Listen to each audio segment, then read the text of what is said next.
It's 5:30, so let's call to order this meeting for Monday, November 24th. Jordan, would you start us off with a roll call? Please respond by stating present. Councilmember Ronayne, Faubourg, Present. Liebelt, Ward, Present. Johnson, Present. Econger, Present. Nilsson, Present. Norvstrup, Present. Mayor Shoneman. Present. Please stand with me for the Pledge of Allegiance.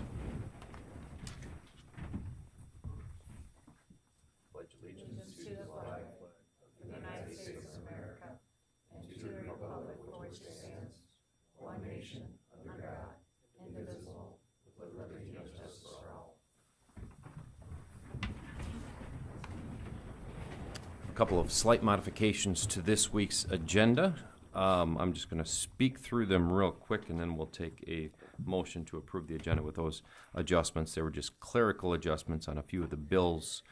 The correction, Wellmark will be $119,334, not $111.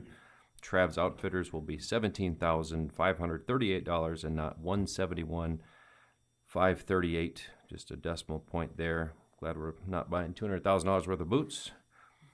Core Trust or U.S. Bank Corporation, $242,056. Looks like that one's actually correct. Department of Revenue, first payment $242 or $240 and not $242, and the second $52,663 and not $525. $663. Jordan, that sums up the corrections. That's correct. Where decimal points go. Yeah, just a Excel error somewhere. Okay.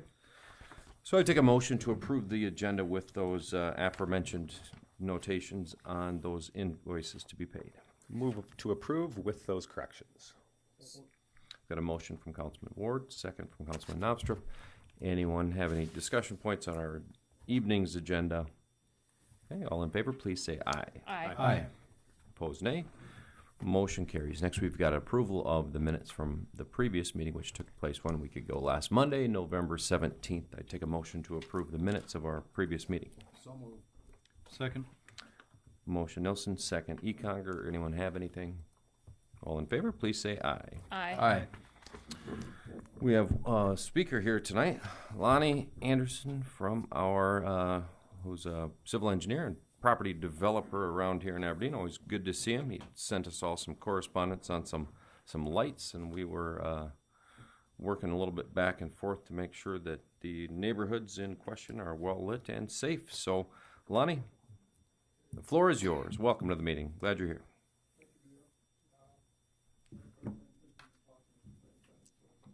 Oh, make sure the little green light is on, would you? On that little light. There you go.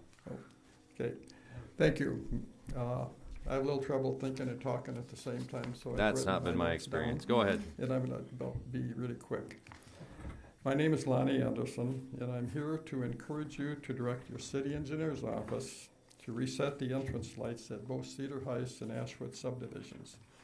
By agreement, when those developments started in 1990 and 1994, the developers allowed the yard lights in both developments to replace the city street lights, normally installed by city ordinance. Northern Electric agreed to furnish, install, operate, and maintain the yard lights, and to charge that to their homeowners with their normal monthly fees. The city agreed to have twin entrance lights installed at both intersections in Cedar Heights and the 3 intersections at Ashwood. This eliminated the need for 38 streetlights in those 2 developments. And in those last 34 years, this has saved the city over $150,000 because the street lighting is paid for by the residents. This year, it saves the city $7,700.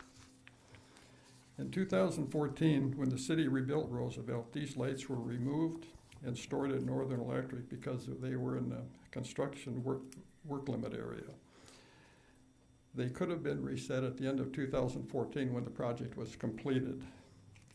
In 2015, the city awarded a street lighting project on Roosevelt. That fall, at the completion of the project, the removed entrance lights were still not reset. I met with Larry Metler, the electrical engineer that provided the electrical design and the construction plans for the lighting project at his office on Railroad Avenue. I asked him why the entrance lights weren't reset in those two developments. He said, "The city told me to light Roosevelt. They didn't tell me to light the street intersections." I would like to add 2 more entrances to my request for the twin lights, and that would be at Prairie's Edge. They have 2 intersections that intersect Roosevelt, and that's a development just north of Cedar Heights. It's a 90-family residential development in the same mile, and it doesn't have yard lights. It has street lights, but it's very dark when you get up to go into Waterview Drive and Whisper Wind Drive on Roosevelt. And the very first street light on both of those streets is over 400 feet from the intersection. And when you do normal development, residential development lighting, put a street light here and one in here, and normally that distance is about 300 feet. And it can be 350 or 360, but generally around 300. So each light lights up about 150 feet. In Prairie's Edge, where it's 400 feet from Roosevelt right away to the first light, I don't think that does the job. It's just way, way too far apart.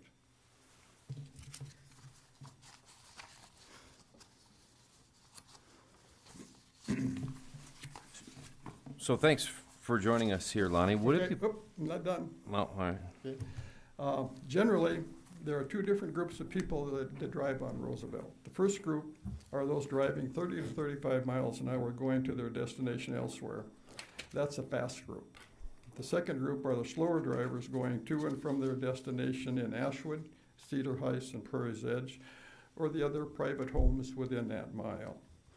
Slowing down at night to turn into these developments causes people to slow down more than normal because they can't see the entrance where they're going to turn into the development. The intersections are dark.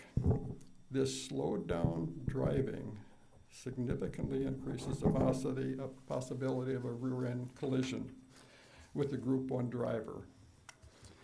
A short distraction on their part could cause a minor or a major collision with likely injuries. I think this slow driving at nighttime, looking to find their intersection situation happens a lot, and that's not good. In the 3 developments I mentioned between 8th Avenue and Fairgrounds Road, which is a mile, there are 244 households with an estimated 500 vehicles that turn into and from these developments each day. Add their families and friends, and the turning movements increase. A significant amount are nighttime events. If the twin entrance lights are added, the drivers would see their turn location in advance, continue at normal speed, and brake just prior to their turn off of Roosevelt. And this is the shortest turn movement time possible, which increases safety at all of these intersections.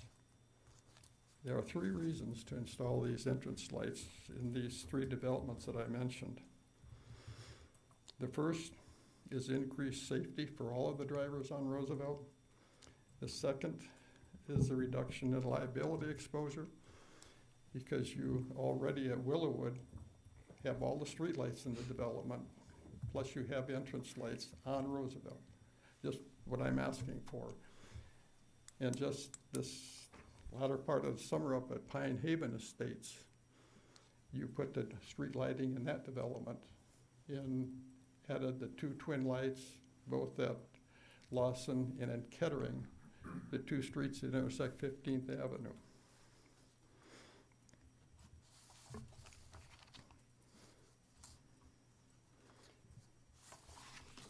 Third reason to put these lights in is for uniformity and similar developments. This provides fairness to all your city residents. In this situation, it includes 5 developments: Willowwood, Pine Haven, Ashwood, Cedar Heights, and Prairie's Edge. These developments all abut an urban collector street with a high volume of traffic and a 35-mile-an-hour speed limit, which I think is the highest in Aberdeen. In closing with this request, I just ask that you be fair and consistent. Thank you. If there's any questions, I'd be happy to answer them. Well, I appreciate you coming in. It's always good to see you. Like I said, Rich has already volunteered to run up there here tonight, and I think I'll swing by as well and take a look. Did you get the diagram that I'd sent of where those lights were placed on Roosevelt?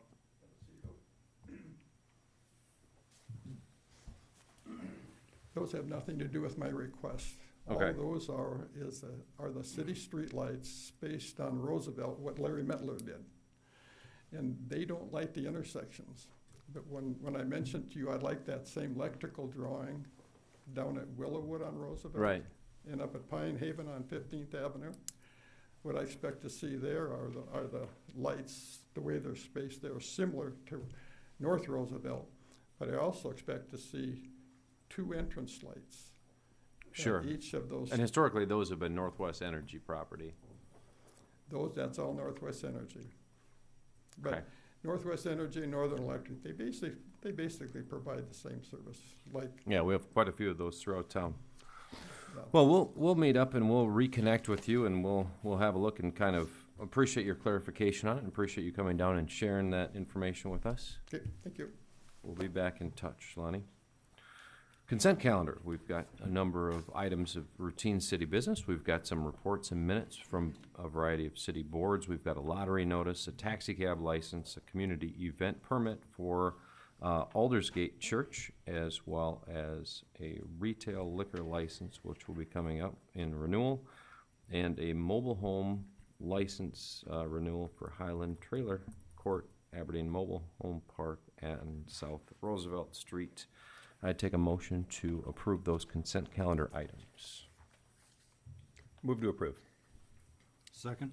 Motion Ward, second Econger. Anyone have any discussion points or need any abstentions from any of these items? As it'll be a single vote. All right, all in favor, please say aye. Aye. Opposed, nay. That motion carries. No old business here tonight. New business. We've got a possible first reading of an ordinance. This would be a petition to rezone from C3 to R3. This is property located at 119 Washington Street North. Ken, tell us a little bit about this rezone. Thank you, Mayor. This property is currently Zone C3. It is a nuisance vacant residence at this time, which has been recently purchased by a by a new property owner who plans to renovate it and bring it into compliance as a single-family residence. Therefore, the petition to rezone. Planning Commission recommended approval of this request on November 18th. Therefore, staff recommends approval. I'll move for approval. Second. Got a motion from Councilman Johnson and a second from Councilman Nilsson. It seems like that program's been going pretty well for us. How many of these things would you say have turned over to private owners versus happy? Like, what are we looking at for numbers, would you estimate, Ken? A lot of them are still in original ownership. For the ones that have gone, that Happy has obtained, probably had a similar number of transfers to new owners. Thank you.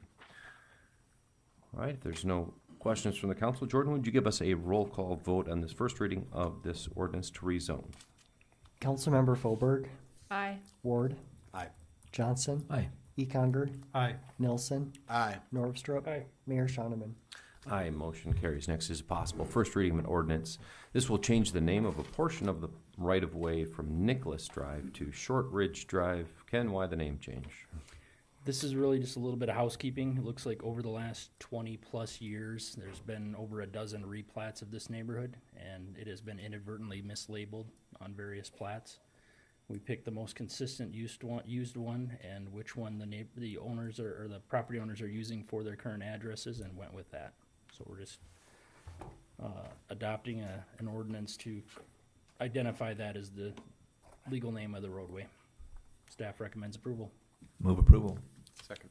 Got a motion from Councilman Johnson, a second from Councilman Ward. I saw that Nicholas Companies is filing bankruptcy. I figured maybe he lost his naming rights, but not the case, just housekeeping. Jordan, would you give us a roll call vote then, please? Councilmember Norvstrup. Aye. Nelson. Aye. Econger. Aye. Johnson. Aye. Ward. Aye. Foberg. Aye. Mayor Shoneman. Aye, motion carries. Next, approval to authorize a purchase of a trailer-mounted generator from Stan Houston using our Sourcewell contract bidding, and that is Stu. Stu, what have you got for this generator? Thank you, Mayor. So this is a generator that is, want to order, that's gonna replace a 70s vintage generator that we purchased in the 80s. And it's just kind of no longer serviceable. That was a 250 kilowatt generator. This one's 180. We got, it looks like 4 quotes on this. This is the lowest quote. There was actually one from a vendor that was slightly less, but it was for a smaller generator. So we feel like this one will suit our new needs adequately, and so therefore I'd recommend approval for that purchase. So move. Second. Motion Nelson, second Econger. Stu, about how frequently does that generator from the 1970s get used? Kind of depends on the year.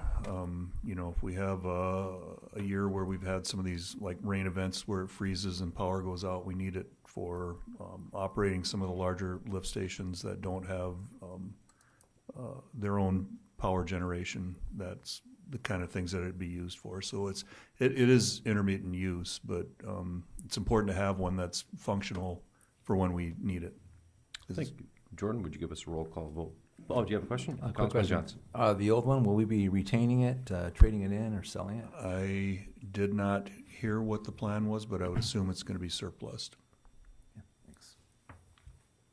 Jordan? Councilmember Foberg. Aye. Ward. Aye. Johnson. Aye. Econger. Aye. Nelson. Aye. Norvstrup. Aye. Mayor Shoneman.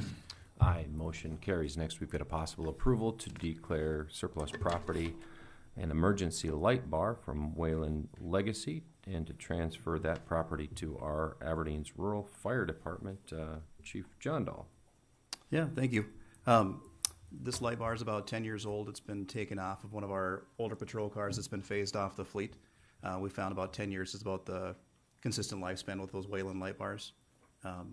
As in the past, we've surplused a usable light bar to the Rural Fire Department to save on their costs. And this is probably the best use of what we can do with a surplus property. Typically, they don't tend to bring much at auction. I'll move to approve. Second. Motion Johnson, second Ward. Appreciate you doing that, helping those guys out. Pancake feed money can only go so far. Jordan, would you give us a roll call vote? Councilmember Norvstrup. Aye. Nelson. Aye. Econger. Aye. Johnson. Aye. Ward. Aye. Foberg. Aye. Mayor Shoneman. Aye, motion carries. Next, possible approval of the negotiated labor union contract, and that's for the period of 2026 through 2028. I know our city manager, Dave McNeil, and our attorney and other folks in City Hall have been working pretty hard on this. Ron, Dave, what have you got? Okay, I'll kick it off and let Dave flesh out the details, but a collective bargaining agreement by statute needs to be approved by the council. And so we have prepared for the council a resolution, number 25-11-01R, to approve and ratify the negotiated CBA with the new labor union. And I guess I'll let Dave go into the details of what that process entailed and the summary of the material terms and conditions. Yeah, so basically the framework of this consisted of wages and working conditions.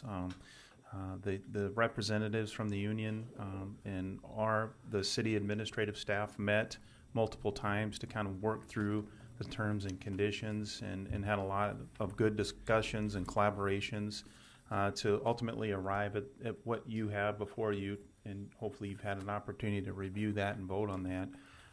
It was a good process. I appreciate the process and the collaboration and teamwork, I guess, ultimately that we saw in that. And I just have a brief statement too to kind of define our time with that. But This agreement reflects our shared commitment to supporting a strong, collaborative, and productive workforce that continues to provide a high-quality service to our community. We're very appreciative of the hard work and dedication shown throughout the negotiation process, and we extend our sincere gratitude to everyone involved for their professionalism, patience, and willingness to work together towards a positive outcome. And we would also like to recognize the leadership and contributions of the four labor union representatives who played a central role in the negotiations. And these employees are Eric Miller, who's here tonight. Thank you, Eric. Charles Atkin, John Heddick, and Sean Colleran. And their commitment to constructive dialogue and partnership was invaluable to securing this agreement. So I just look forward, and the city looks forward to continuing its strong relationship with the labor union and working together to support the needs of our employees and the citizens of Aberdeen. So with that, I thank you. Move to approve. Second. Got a motion for Councilman Ward, second Councilman Nilsson. Anyone have any questions about any part of this negotiation or this agreement? So, Go ahead. So to clarify, this will be effective 3 years? That's correct. The terms of this condition will be 3 years, starting in January. Yep. Go ahead. Tell me.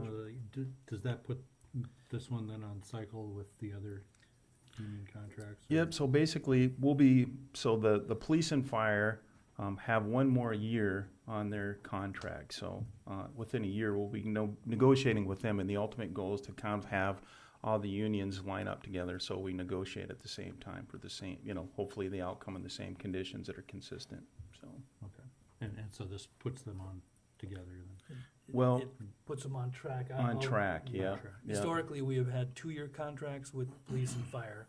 Okay. And so if we can do that again with police and fire next year, then we'll be all on track Okay. in Yep. year 3 here. Well, Ron and Dave, we appreciate your hard work and efforts. Eric and you folks appreciate your hard work and effort towards the city and common goals that we have to make sure that people of this community are well served by our city government and its employees. So I've got a motion, got a second. If there's nothing else from the council, Jordan, would you give us a roll call vote, please? Councilmember Foberg, Aye.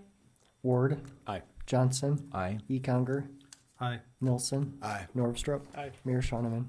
Aye, motion carries. Next is the bills for the night, keeping in mind that we did have some adjustments last minute that we've made changes to Trav's Outfitter, Wellmark, and the Department of Revenue. Move to approve.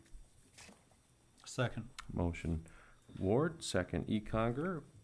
Anyone have anything to discuss or? All right, Jordan, would you give us a roll call vote on the bills? Councilmember Norvstrup, Nilsson, Aye. Econger, Aye. Johnson, Aye. Ward, Aye. Foberg, I accept the payment to Dakota Bank. Mayor Shoneman. Aye, motion carries. Next is our city manager's report. Dave, what have you got this evening? Yeah, thank you. We had a productive week, and to start out, Officer Michael Lucky with the Aberdeen Police Department was recognized for 10 years of service.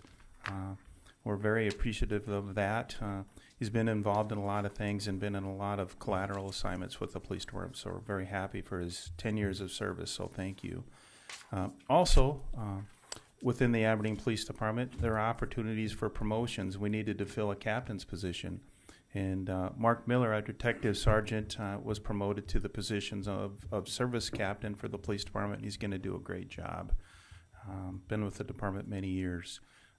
Briston Bruce then was promoted to sergeant, and he'll be assigned to the day shift. So both of Mark and Briston are working in detectives right now, and lots of experience, and will be a great fit for those positions. So we're really excited about that. Also, last week, we had an opportunity as a group to kind of talk about the Washington building.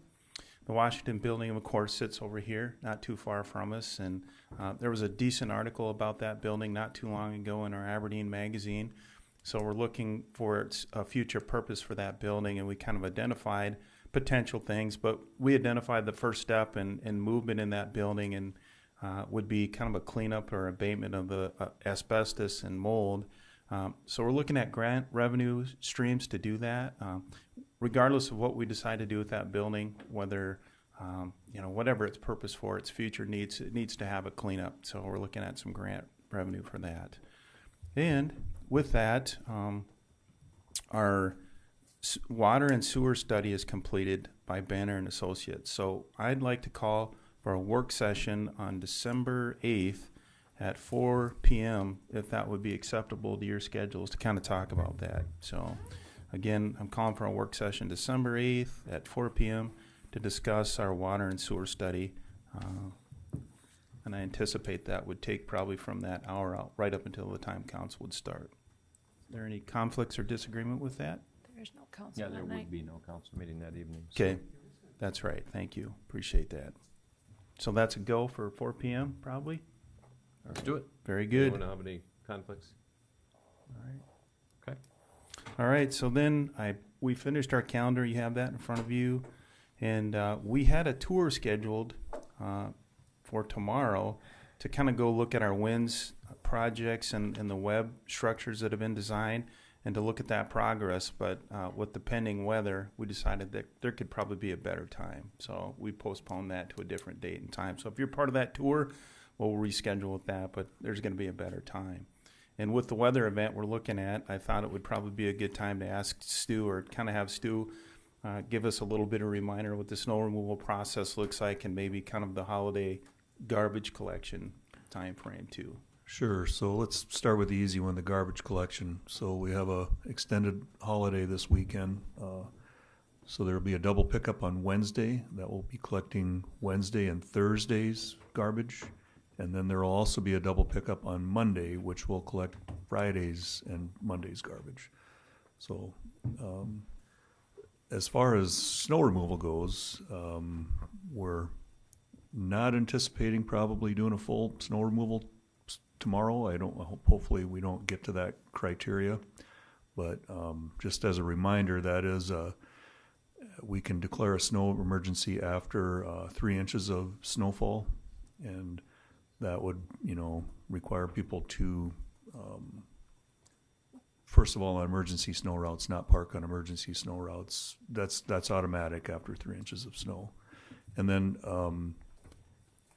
from there, if we declare a snow emergency, then, we go through the posted times for the various zones to have your cars off the street on the north-south streets in the kind of the core area of town and in the outlying areas, subdivisions.